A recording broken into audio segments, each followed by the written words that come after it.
You told me a long time back that this isn't about moral victories, but the Phoenix this evening, the closest they've ever been to a ball club in the top 20 rankings by the 10-point margin. Coach, the previous closest was March 10th, 2008 against the Davidson Ball Club that was 23rd, and then earlier this year in Boulder, falling by 17.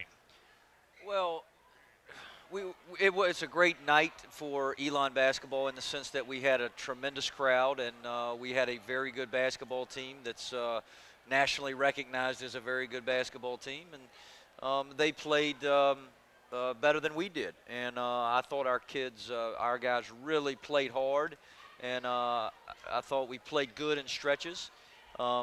We were not able to get it under 10 and really threaten them. We couldn't get it down to a 1-2 possession game and really put pressure on them. And what it came down to is we could not get enough stops. You know, we didn't play clean enough offensively to shoot our way into a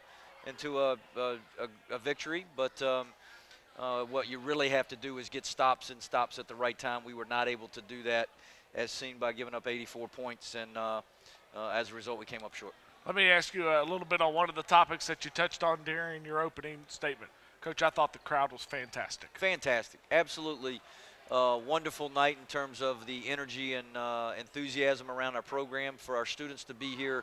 When I walked in about 5:30, they were already wrapped around the building, waiting to get in, and they came in with a lot of energy, and it was great. You know, we want that every night. We're getting to where we're getting it more often, but they were all throughout the corners of the building, and that's wonderful. Well, we want that. We want this to be a tough ticket, and so we're moving in the right direction. Phoenix are held to 34.4% from the floor. I think you were held to 29.9 last December in the loss up in Springfield. What do they do defensively that causes problems? Their length.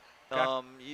You guys that are listening that have seen us play a lot know that Lucas Troutman's very effective inside, but to UMass's credit, they make it difficult. They make him try to shoot over them, and not only over them, but over their lengthy arms, and so they get blocks and they get alters. And you know, when we're shooting perimeter shots, we shot, I think, up there last year 29%. We did shoot 37% tonight, but they're running at you with length and size, and they make it very difficult to get clean looks. Let's touch on a couple of players. First off with Tanner Sampson, 14 points, including 3 out of 5 from behind the arc. And, Coach, it felt like at certain times he hit threes that sort of got him back out of that confidence that he's been looking for. It was great to see him play and knock down some shots like that, because he's had a few games where he didn't feel quite as good, but I think he's really worked on his shot. He's really worked in practice on getting his rhythm and flow and look at the basket back, and it was great to see him knock down some shots tonight. Sebastian Koch finishes with 18 points and 6 rebounds. More importantly, the senior from Munich